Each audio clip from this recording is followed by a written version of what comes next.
Welcome back, viewers. You're watching WION World is One. This is World DNA, the show that gets you ahead of the rest. I'm Shivin John.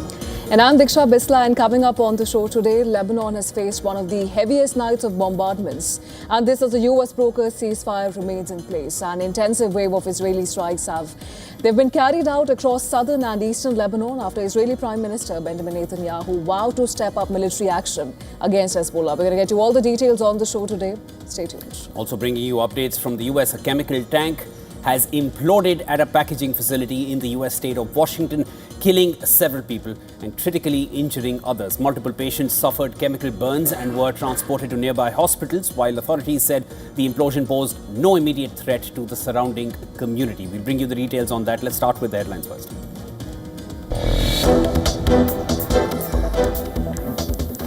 Trump-backed Ken Paxton defeats Senator John Corwin in a Texas runoff, strengthening the U.S. president's influence over Republican Party.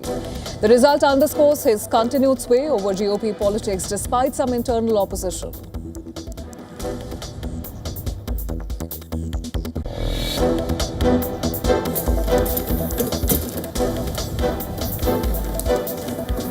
US Southern Command says it conducted a lethal kinetic strike on a vessel in Eastern Pacific linked to designated terrorist organizations involved in drug trafficking, killing one person.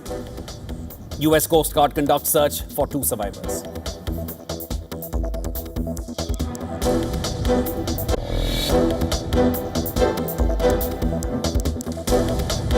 Donald Trump posts fiery message on Truth Social saying that even if Iran surrenders and admits military defeat, some US media outlets would repost it as Iranian victory. Calls Democrats and several US news networks dishonest and crazy.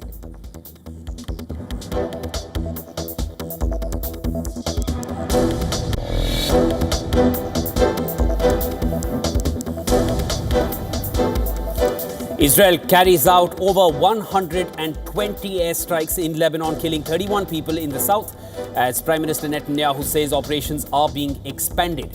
Israel also reports a projectile from Lebanon, which fell in an open area with no injuries.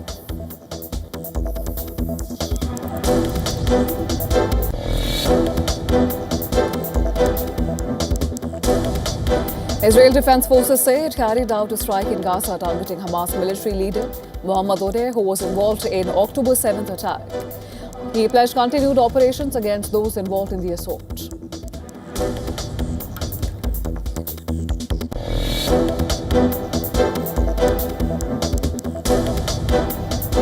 Pope Leo renews his call to ban the military use of artificial intelligence, urging unarmed AI in warfare. Also says the Vatican is continuing collaboration with AI company Anthropic to promote more ethical use of technology.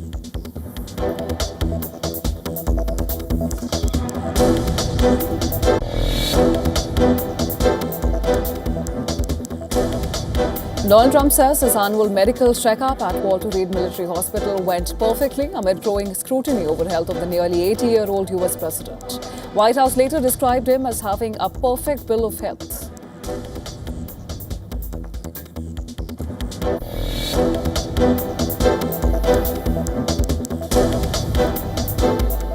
North Korea tests new lightweight multi-purpose missile launching system and tactical cruise missile weapon systems under the supervision of Kim Jong-un. Seoul detects multiple projectiles fired about 80 kilometers off Pyongyang's west coast.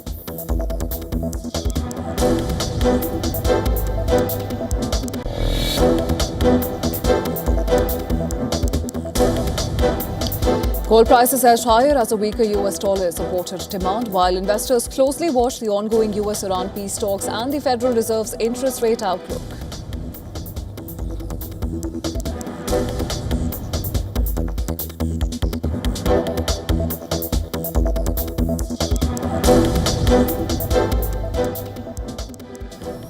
Starting with our top focus on World DNA, Israel launched more than 120 airstrikes on Lebanon as the Prime Minister Netanyahu said that the country was intensifying its military operation there. Under my directive and that of the defense minister, Together with the IDF Chief of the General Staff, we are intensifying our operation in Lebanon. The IDF is operating with large forces on the ground and securing strategically dominant positions. We are reinforcing the security buffer zone in order to protect the communities of the north of Israel. On Tuesday, the Lebanese Health Ministry said that 31 people were killed in Israeli strikes. It included at least 4 children and 3 women. 40 others were wounded. The strikes came as the Israeli military issued evacuations and warnings for the evacuations for at least 50 southern and eastern towns and villages, including Nabateh city. An Israeli military official told AFP that troops had begun operating beyond the Israel-announced yellow line in South Lebanon, which runs around 10 kilometers deep inside Lebanese territory already.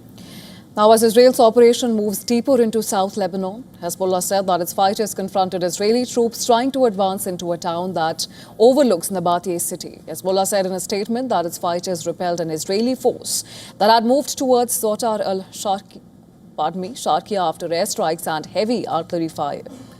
The group claimed responsibility for a series of drone and rocket fires on Israeli forces in the town and even said that it engaged directly with them.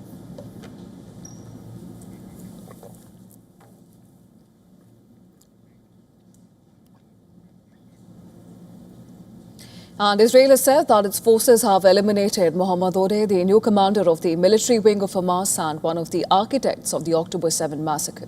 Well, Odeh was appointed as chief of the Al-Qassam brigades after his predecessor was killed in a strike in Gaza earlier in May. It was not immediately clear if he had been killed in Tuesday's strike, but Gaza's civil defense agency, which operates as a rescue service under Hamas, reported that at least 3 people were killed and 20 were wounded in an Israeli airstrike in the Rimal neighborhood in western Gaza City.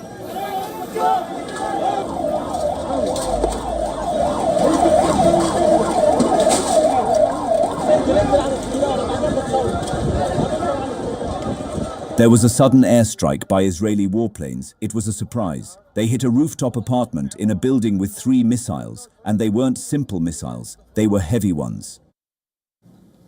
A joint statement issued by Prime Minister Netanyahu and Israel Katz said that IDF carried out a strike in Gaza targeting Mohammad Odeh. It read that Odeh served as head of Hamas intelligence during the October 7th massacre and was appointed approximately 1 week ago as successor to Ezzeddin al-Haddad.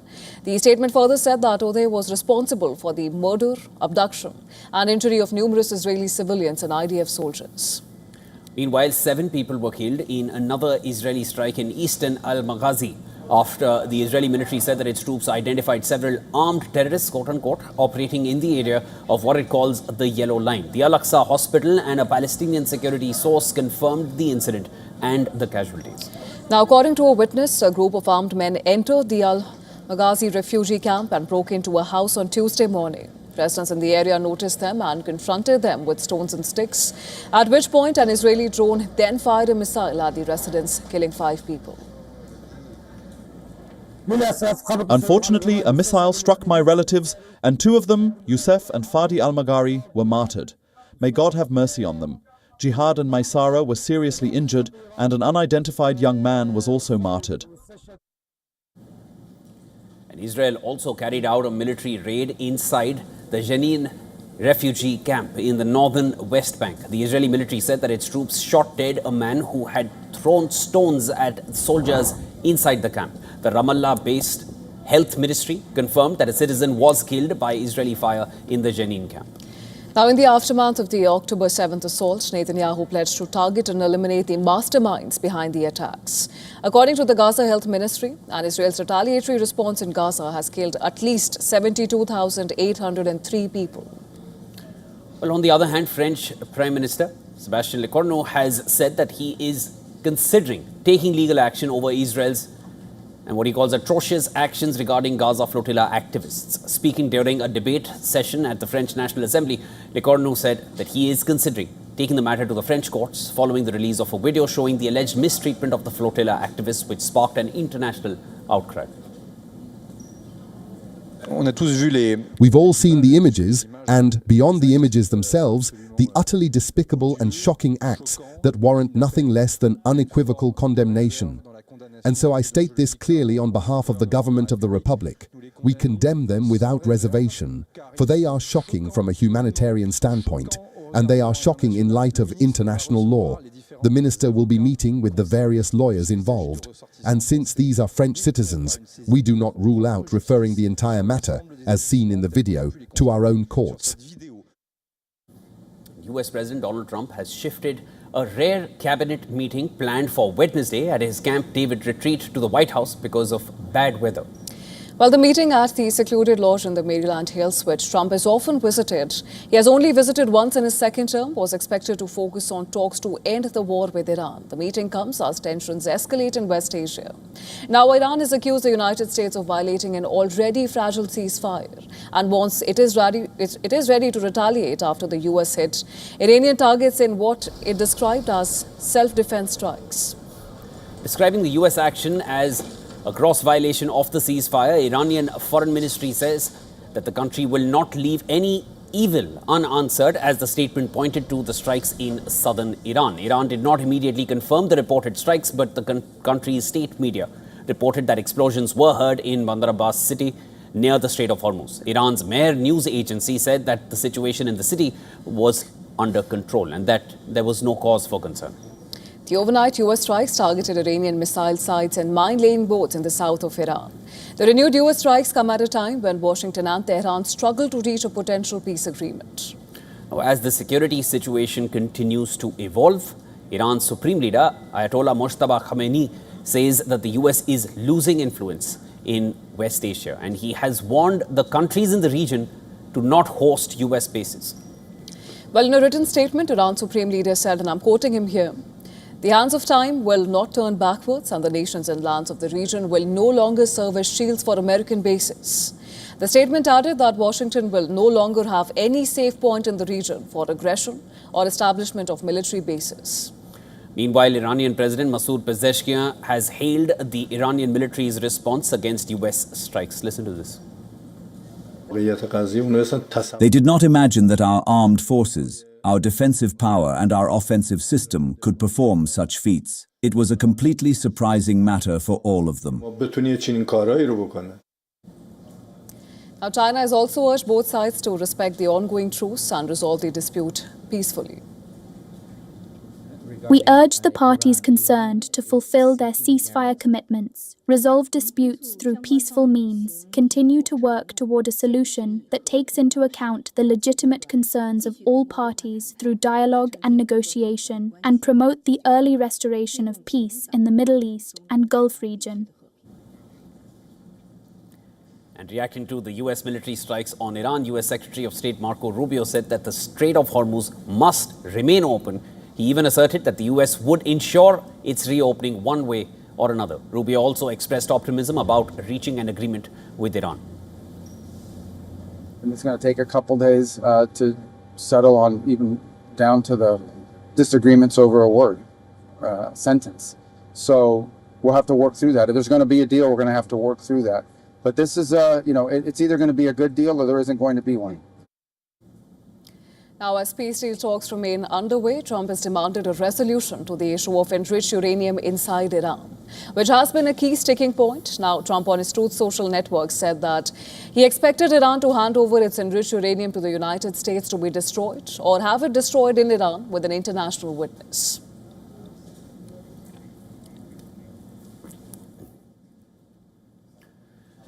And there's more on this from our US correspondent, our colleague Susan Tarani, who sent us this report from New York.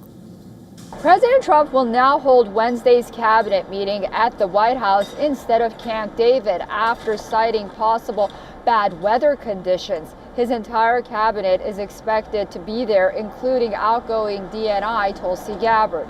The meeting comes as tensions with Iran continues to rise following recent U.S. quote self-defense strikes on Iranian missile sites and boats in the Strait of Hormuz. Iran has called the attack a grave violation of the ceasefire and warned that it will retaliate or respond to any further aggression. At the same time, Secretary of State Marco Rubio says the talks with Tehran are still underway, but stressed that President Trump wants either a good deal or no deal at all. The White House says that foreign policy and the Iran conflict will be major topics during that meeting at the White House as the administration weighs its next steps in the Middle East. Susan Tehrani reporting from New York for WION World is One. US President Donald Trump has said that his latest medical checkup went perfectly. And this as questions surrounding the health of the oldest president ever sworn into office continue to draw attention ahead of his 80th birthday. Now, this is US President who underwent his third medical examination since returning to office last year. The checkup comes amid increasing public scrutiny over visible bruising on his hands, reports of leg swelling and instances where he appeared drowsy during official engagements. While Trump has frequently faced criticism over transparency regarding his health records. While Tuesday's visit was described by Trump as a 6-month physical, the White House had earlier announced it as an annual dental and medical examination. Its last publicly scheduled annual checkup took place in April 2025. However, an additional unannounced hospital visit later that October was also described by officials as an annual physical examination. Well, the issue has drawn particular focus because Trump has repeatedly highlighted his physical and mental fitness, often comparing himself favorably to former President Joe Biden. Trump will turn 80 on the 14th of June.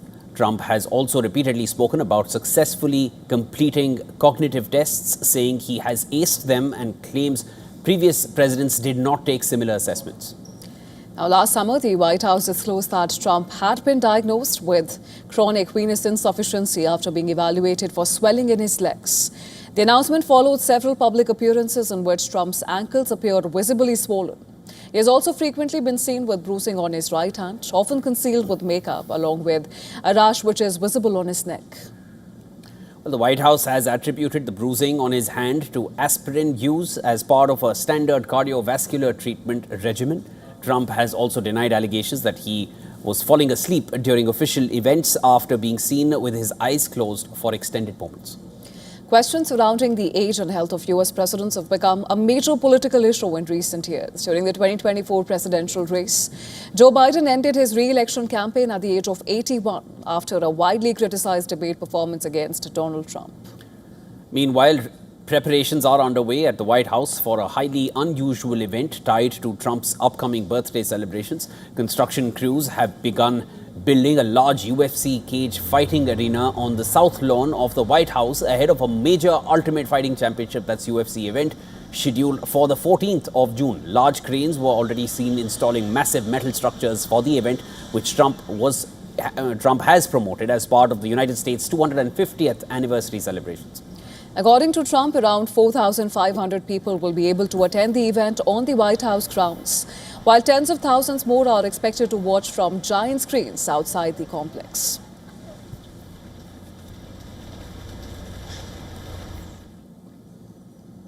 And several people have reportedly died and at least 10 others are seriously injured after a chemical tank ruptured at a paper and packaging plant in the US state of Washington. Now, according to officials, the incident occurred at the Nippon Dinnerware packaging facility in Longview, where a tank containing a substance which is known as white liquor ruptured. Preliminary information indicates that the rupture resulted in multiple critical injuries. Authorities have not confirmed the exact number of casualties. Now, white liquor is a highly alkaline industrial solution which is composed primarily of sodium hydroxide and sodium sulfide. It is used in the early stages of paper manufacturing to break down wood chips and produce pulp, which is then processed into paper. Fire department officials said recovery efforts are ongoing and that several individuals remain unaccounted for following the incident. They also stated that there is no immediate threat to the surrounding community, but advised residents to continue avoiding the area while emergency crews work to secure the site. Recovery efforts remain underway at the facility. Hazardous materials personnel and fire crews continue working closely with the facility staff to secure the area and to support the ongoing operations. At this time, officials have identified no immediate threat to the surrounding community, and we're still asking the public to avoid the area while we're still in the recovery phase. There were multiple critical injuries, and patients were transported to hospitals in Longview and throughout the Vancouver-Portland area. We can also confirm there were fatalities related to the incident. The incident in Washington comes as approximately 16,000 people remain evacuated from their homes in Orange County in California after a tank containing volatile chemicals began to overheat.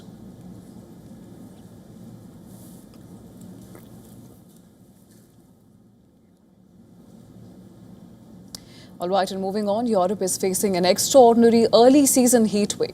Temperatures are smashing records. Streets are emptying and forecasters are warning of a mini version of what they call hell. At the center of it all is a powerful weather phenomenon known as the heat dome. This next report brings you details.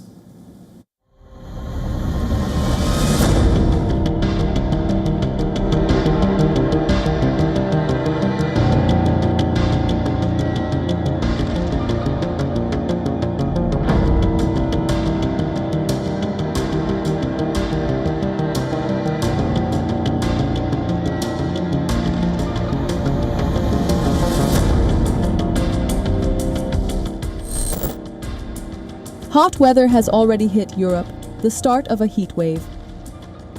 France and the UK logged their hottest May temperatures on record. The UK has recorded its all-time highest May temperature as part of London reached 34.8 degrees Celsius, the hottest May day on record. Temperatures in London normally average about 17 or 18 degrees Celsius at this time of year.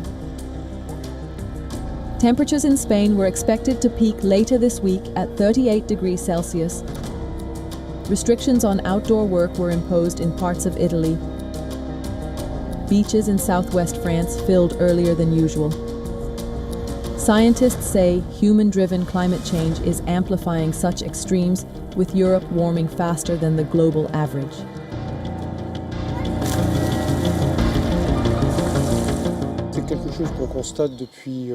This is something we've been noticing for several decades, meaning the phenomenon is cumulative, and clearly, each time we see higher thresholds of temperature or drought. It has, I think, gotten hotter here since I moved in 2019, and it's getting hotter and hotter, and it does kind of raise important issues about climate change. And the impacts that the climate change is having not only kind of on civilian population here in London, but overall on the farmers, on the wildlife, on how the animals are surviving. The weather phenomenon is being described by some scientists as a heat dome, with pressure trapping hot air over countries like a lid. This area of high pressure sitting over Western Europe, including the UK, and that means that everything sinks down. So the air is sinking and heating up as it sinks and killing off the clouds as it sinks as well. And that all traps heat near the surface, a bit like putting a blanket over everything. And that allows that warming to build over several days. The British Heart Foundation is warning hot weather can present specific risks for people with heart conditions. The immediate danger of this early extreme weather is severely amplified by regional infrastructure that is utterly unequipped for the crisis, and that presents a unique challenge for Europe. Unlike many parts of Asia or West Asia, much of Europe was built to retain heat, not repel it. Homes, schools, offices, and public transport systems were designed for cold winters rather than prolonged periods above 30 degrees Celsius. That means when a heat dome arrives, the temperatures can feel even more punishing. For millions across Europe, this is not just a hot week. It is a warning of what future summers may increasingly look like. Bureau Report WION World is one.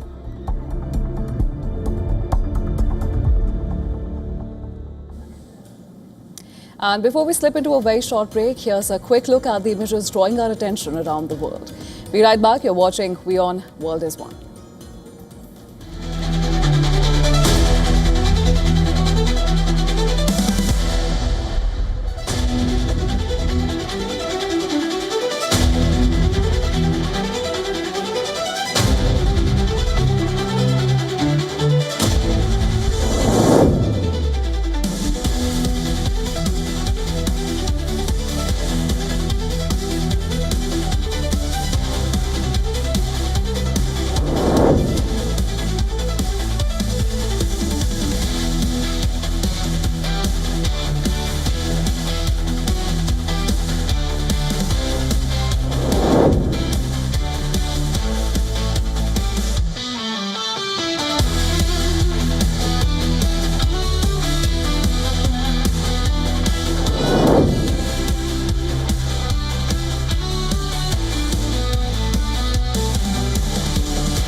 WION asks what matters. The question the world wanted answered. They're having a lot of racist comments coming from the United States against Indian Americans. So this would at least be supervised to India-US relationship. What's your take on that? Look, I'm sure that there are people that have made comments online and other places because every country in the world has stupid people. I'm sure there are stupid people here. There are stupid people in the United States that make dumb comments. One question, one exchange, global reactions. When WION asks, the world follows. Get the WION edge. Where darkness hides behind every corner. Where the truth is stranger than fiction. A show that dives deep into the stories which shock and mystify. Unsolved murders. Psychopaths who defy explanation. International war crimes. And millions swindled in financial fraud. The victims, the accused, and the sinister plot. Crime is your front row seat to darkness.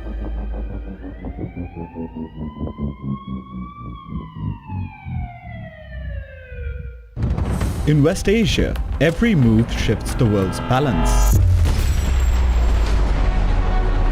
Wars, ceasefires, alliances, power never stands still. From Tehran to Tel Aviv, from Damascus to Doha, the West Asia Post cuts through the chaos to reveal the region that shapes the world. Because what happens in West Asia never stays in West Asia. This is the West Asia Post, the region's story, the world's impact.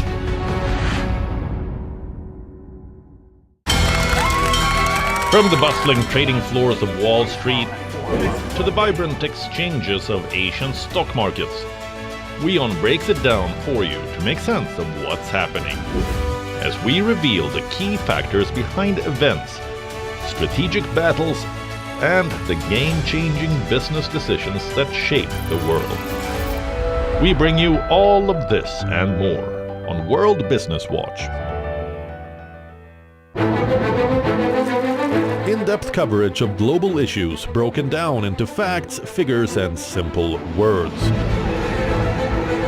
Backed with analysis from field experts who truly matter, because we believe in decoding the real picture for you. So you get a much wider and deeper understanding of stories from around the world, a 360-degree analysis. An award-winning documentary series, week after week creating the maximum impact. Watch WION Wide Angle at these times on WION. World is One.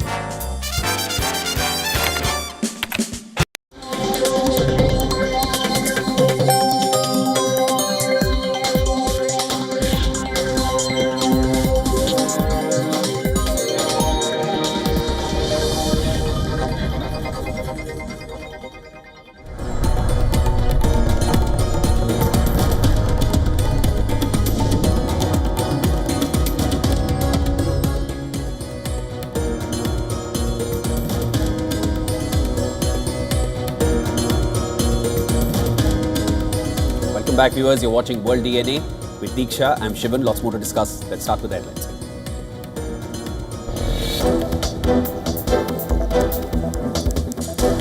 China's Foreign Minister Wang Yi urges all sides to respect fragile West Asia ceasefire. It calls for concessions from both US and Iran during a UNSC session. Comments come as Iran accuses US of breaching truce following new strikes.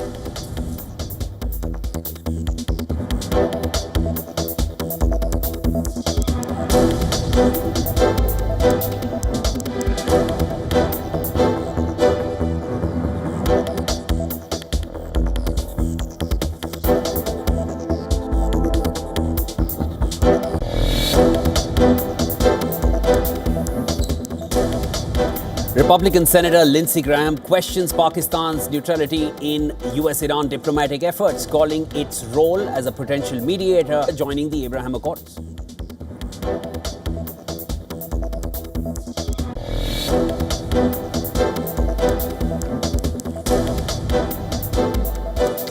US Southern Command says it conducted a lethal kinetic strike on a vessel in Eastern Pacific linked to designated terrorist organizations involved in drug trafficking, killing one person. US Coast Guard conducts search for 2 survivors.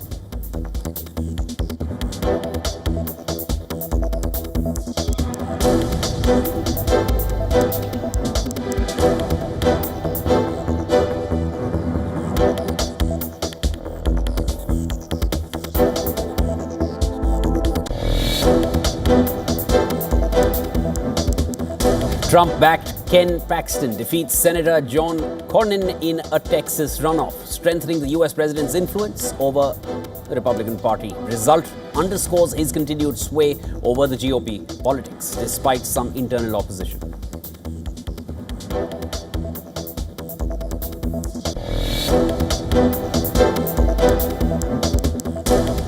Israel carries out over 120 airstrikes in Lebanon, killing 31 people in the south. And this as Prime Minister Benjamin Netanyahu says that operations are being expanded. Israel also reports a projectile from Lebanon fell into an open area with no injuries.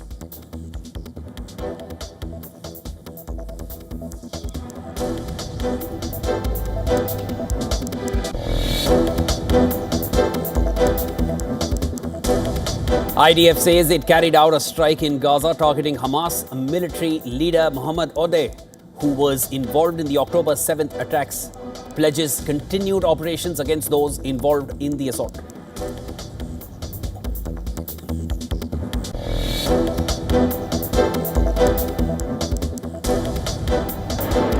Bolivia's Congress votes to give President Rodrigo Paz expanded power to deploy military and declare a state of emergency, amid large protests over economic hardship, allowing suspension of some civil liberties.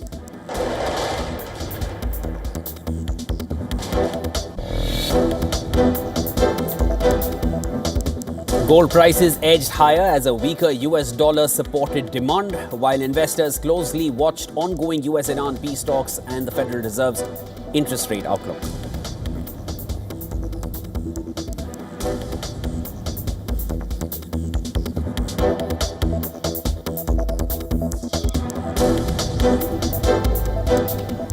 Republican Senator Lindsey Graham has once again raised questions over Pakistan's neutrality as a mediator between the US and Iran in the ceasefire talks. And demanded an answer to Abraham Accords, now petitions to join Abraham Accords. Now, this is what happened on Tuesday. The country's defense minister, Khwaja Asif, expressed his reservations. He even cited Islamabad's long-standing refusal to recognize Israel. That's something they also mentioned in their official passports. He also said that it is his personal opinion. Now, Graham has cited Islamabad's animosity towards Israel as he termed their role as mediator problematic. Graham accused Islamabad of housing Iranian military aircraft in their bases, while also terming Pakistan's leadership remarks as disturbing, raising doubts on its impartiality to conduct the mediation talks. Speaking about Pakistan's defense minister's remarks, Graham feared the sentiments that Islamabad holds against Israel and even demanded an immediate answer on their official position on Trump's call to join the Abraham Accords. Well, this development comes after Trump pushed for several Muslim and Arab nations to join the Abraham Accords as part of a broader regional settlement, which is tied to the potential deal with Tehran, while noting that the negotiations with the Islamic Republic were proceeding nicely. In a very lengthy post on Truth Social, Trump said that the proposed arrangement could become a historic event for the Middle East and called on countries including Saudi Arabia, Qatar, Pakistan, Turkey, Egypt, Jordan and Bahrain to simultaneously sign on to the Abraham Accords.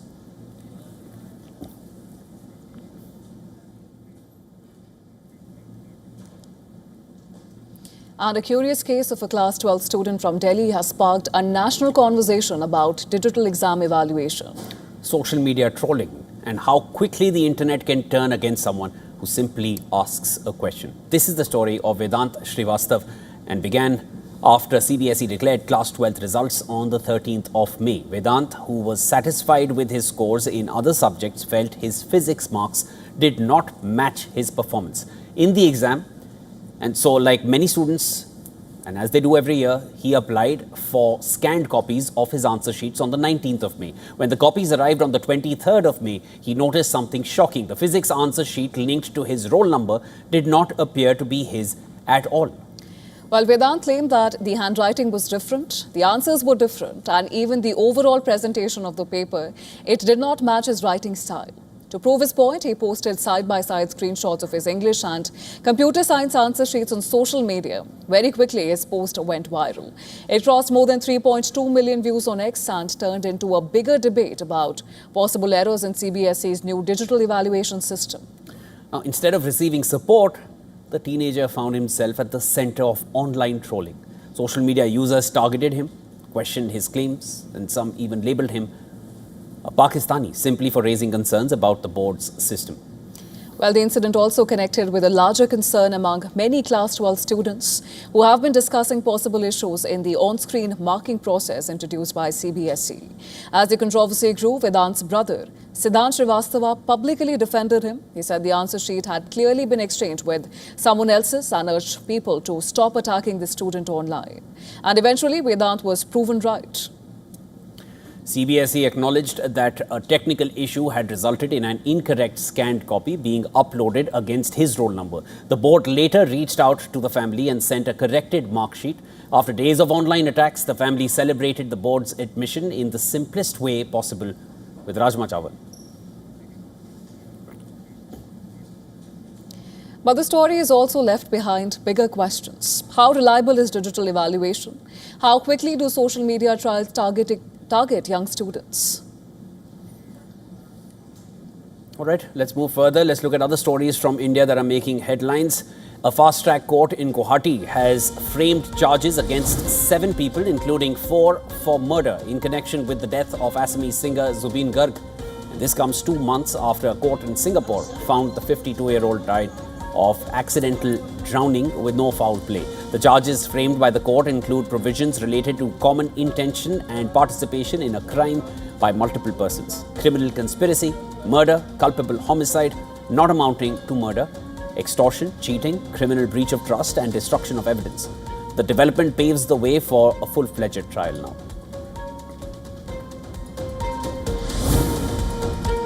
A massive forest fire has broken out in the Kiari Ghat village area of Kanda Ghat in Solan district of Himachal Pradesh. Local residents and administrative officials are jointly engaged in efforts to control and extinguish the blaze.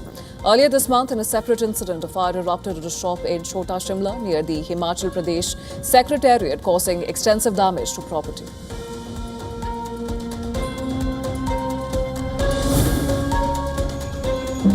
In Himachal Pradesh, Shimla, Tibetan Buddhist monks and members of the Tibetan exile community, along with Buddhists across the Himalayan region, marked the sacred Seshu festival with special prayers for peace in West Asia. The festival, one of the holiest observances in Tibetan Buddhism, is dedicated to Guru Padmasambhava, also known as Guru Rinpoche.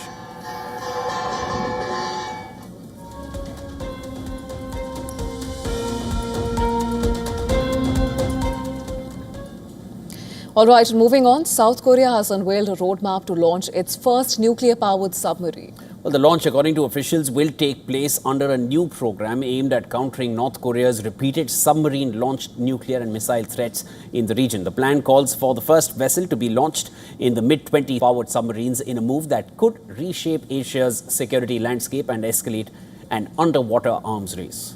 Now, South Korean President Lee Jae-myung says the country has sought cooperation from the United States in acquiring nuclear submarines when he met US President Donald Trump last October.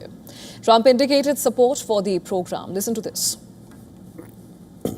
The nuclear-powered submarine, which will be built on the basis of a strong South Korea-US alliance, is a symbol of our will to take responsibility for peace and security on the Korean peninsula. It will also make a significant contribution to strengthening South Korea's defense industry capabilities. And according to the basic plan laid out by South Korea's Ministry of Defense for securing nuclear-powered submarines, the submarines will use low-enriched uranium fuel and will be developed and built in South Korea.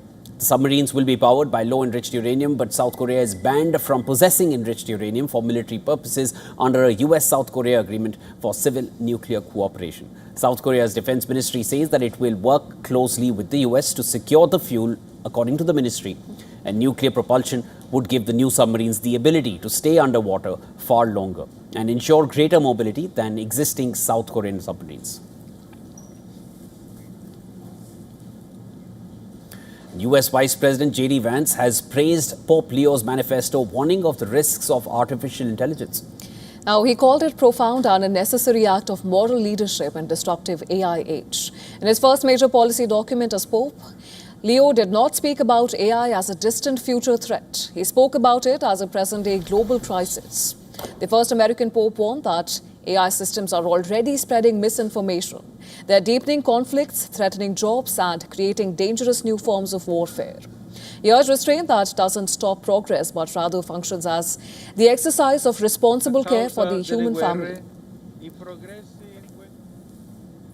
Artificial intelligence needs to be disarmed.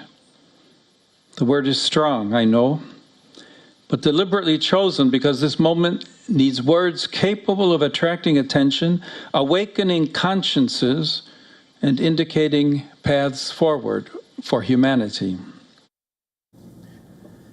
In a telephonic interview with NBC, Vance, a Catholic and a proponent of AI technology, said that there were new technologies and warfare, so there was a need to update the just war doctrine. Well, the world is already seeing what AI-driven war looks like. During the Israel-Hamas war, reports revealed that the Israeli Defense Forces used an AI target generation system known as the Gospel. The platform helped identify and generate targets at a speed never seen before.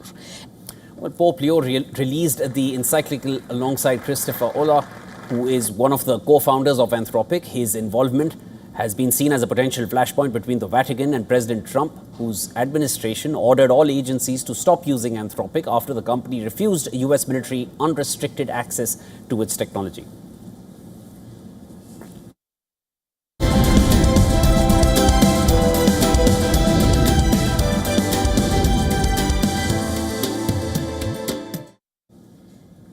India's fuel subsidies had cushioned inflation to a certain extent, and diversified energy sourcing had eased health pressures. But with prices rising at the pump at regular intervals and the volatility in global crude at elevated levels as the rupee strain remains. Now, the currency's recent slide to repeated record lows reflects deeper structural weaknesses, especially due to chronically soft capital inflows. Unless those inflows recover, the rupee's vulnerability is likely to persist, even as the currency has gained in recent sessions. Now, India's response to the latest oil shock raises three core questions. How well policymakers can shield growth and inflation? What's driving the rupee's sharp adjustment? And how long this strategy can hold if oil stays high? Now, the rupee has borne the brunt, not due to an outsized deterioration in the current account, but because of weaker capital inflows. India managed to shield consumers from the full impact of higher global oil prices by limiting the pass-through to retail fuel prices until mid-May. But since then, petrol and diesel prices have been raised 4 times. Still, petrol prices have risen by only about 8%, making India one of the least affected economies in the region. As a result, the immediate impact on consumer price inflation has been relatively modest, estimated at around 20 basis points. Yet, underlying cost pressures are building rapidly. The key risk ahead is that if the elevated oil prices persist, upstream cost pressures will increasingly be passed through to consumers. Now, the rupee is facing a sizable balance of payments deficit. Despite relatively strong macroeconomic fundamentals, structural import dependence continues to bias the currency lower. Analysts say the rupee's worst is probably over, with 97 per dollar breach the only likely bet in the near term, and 100 rupees per dollar bets now only in a worst case scenario. Overall, while near-term pressures persist, the adjustment is already underway.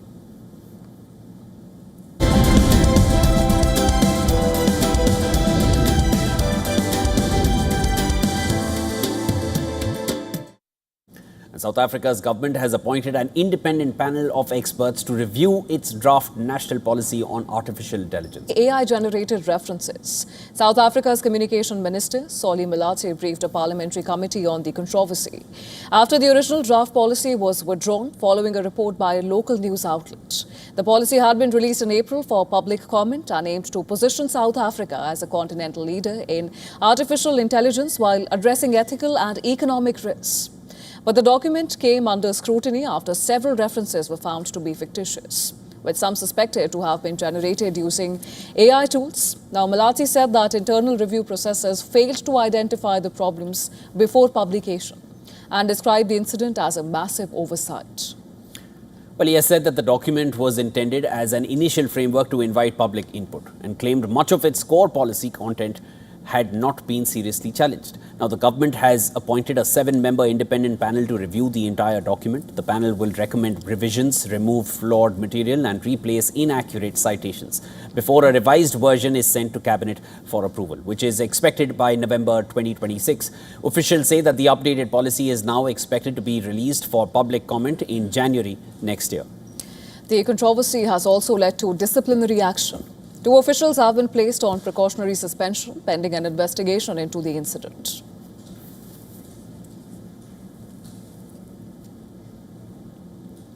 And a disturbing new digital trend is raising alarm around, and this is around various parts of the world. Artificial intelligence, again, it is no longer just helping children with homework or answering questions online. It is now entering their emotional lives. Teenage boys are increasingly building romantic relationships with AI-powered girlfriends created through companion apps. And that's really happening. They promise affection, validation and constant attention, all available within minutes on a smartphone. A new report by the organisation Male Allies UK has found that 1 in 5 boys aged 12 to 16 is either personally involved with an AI companion in a romantic way or knows someone their age who is. The study surveyed more than 1,000 boys across 37 schools in Britain. Researchers found that 85% of boys had already spoken to a chatbot. Around 43% said that they used bots because they could ask questions without embarrassment. Another 26% admitted that they preferred the attention and emotional connection which is offered by AI over real-life interactions, while 36% said that they sometimes preferred speaking to chatbots instead of family or friends. Well, the boom in AI companion platforms, it is massive. Some apps have crossed 50 million downloads, while some have the same number of registered users. Experts warn that these apps allow young users to create highly customized virtual companions in less than 5 minutes. Users can select appearance, voice, personality. This concern is not just limited to Britain. In countries like the United States, South Korea, Singapore and Japan, educators and psychologists have warned about rising emotional dependence on AI companions among teenagers and young adults. Several countries are now debating stricter digital safeguards for minors as AI-driven emotional relationships rapidly expand online. Research from Wales-based Bangor University found that many teenage users genuinely believe that their AI companions can think and understand emotions, while some UK-based non-profit organizations reported that 2/3 of children aged 9 to 17 now regularly used AI chatbots, with vulnerable children far more likely to engage with companion-style bots. Child safety experts say that this technology could deepen social isolation, distort real-world relationships and even fuel aggressive behavior, especially when virtual validation does not match reality.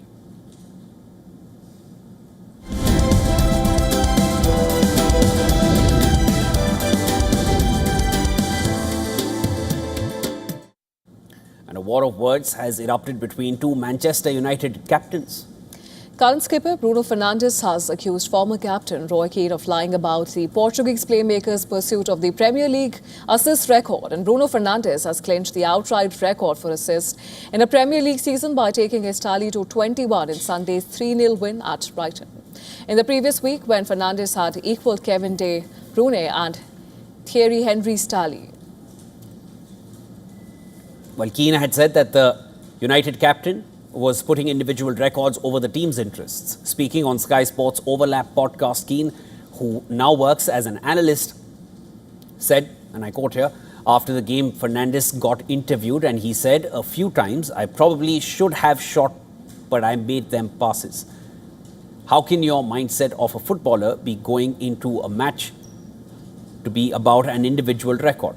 Now, but Fernandes' actual post-match comments were in fact the opposite of what Keane was suggesting. Fernandes had said that there were probably moments when he should have passed instead of taking a shot. Now, Fernandes has addressed Keane's comments in a separate podcast. Here's what he said while appearing on the Diary of a CEO podcast. And this is what he said. What I don't like is when people lie about things, and in the case, Roy Keane basically told a lie. Either he saw some other interview or he can't say that I said one thing that I've just not said. And luckily for me, everything is on record. Well, the feud doesn't seem to be dying down as Keane then made a post on Instagram with the caption, "Too much attention makes a donkey think he's a lion." Fernandes has also revealed that he has asked for Keane's phone number so that he can address the dispute.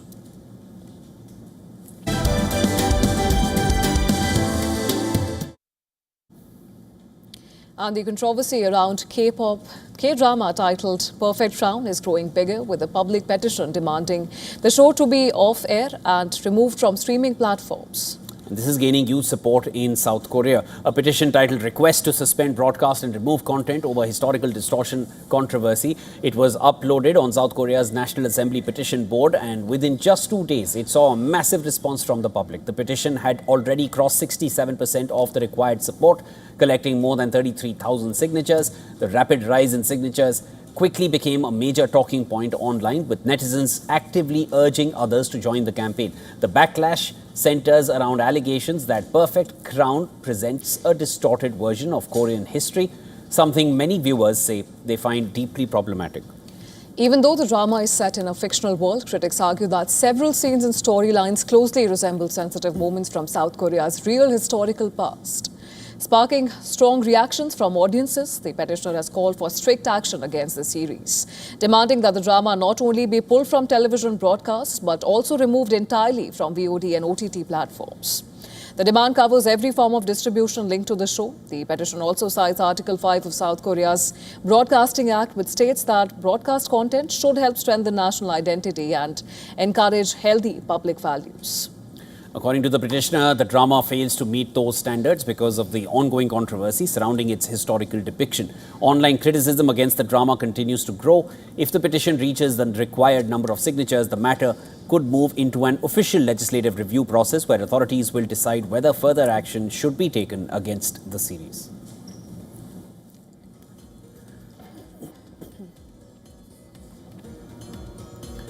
All right, viewers, that's a wrap on this edition of World DNA. Before we slip into a very short break, here's a look at climate stories making headlines across the world. Stay with us. This is WION World is One.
WION asks, what matters? The question the world wanted answered. They're having a lot of racist comments coming from the United States against Indian Americans. So this would at least be supervised between the US relationship. What's your take on that? Look, I'm sure that there are people that have made comments online and other places, because every country in the world has stupid people. I'm sure there are stupid people here. There are stupid people in the United States that make dumb comments. One question, one exchange, global reactions. When WION asks, the world follows. Get the WION edge. In-depth coverage of global issues broken down into facts, figures, and simple words. Backed with analysis from field experts who truly matter, because we believe in decoding the real picture for you. So you get a much wider and deeper understanding of stories from around the world, a 360-degree analysis. An award-winning documentary series, week after week creating the maximum impact. Watch WION Wide Angle at these times on WION World is One. WION, India's global voice, the channel that brings you the biggest stories from across the world through India's lens. Now available in more than 190 countries worldwide, because we believe that the world is one. Watch us in Africa, Europe, USA and Canada, South America, Asia Pacific, Middle East and North African regions. Also available on these digital platforms across the world. WION, World is One. Campaigns, elections, alliances, controversies, and power play. Stories that analyze global and domestic politics. A dedicated show with varied perspectives, expert take, citizens' voices, detailed ground reports, and in-depth coverage from political corridors of the world. This is Race to Power, only on WION. From the bustling trading floors of Wall Street to the vibrant exchanges of Asian stock markets, WION breaks it down for you to make sense of what's happening, as we reveal the key factors behind events, strategic battles, and the game-changing business decisions that shape the world. We bring you all of this and more on World Business Watch. Where darkness hides behind every corner. Where the truth is stranger than fiction. A show that dives deep into the stories which shock and mystify. Unsolved murders. Psychopaths who defy explanation. International war crimes. And millions swindled in financial fraud. The victims, the accused, and the sinister plot. Crime is your front row seat to darkness.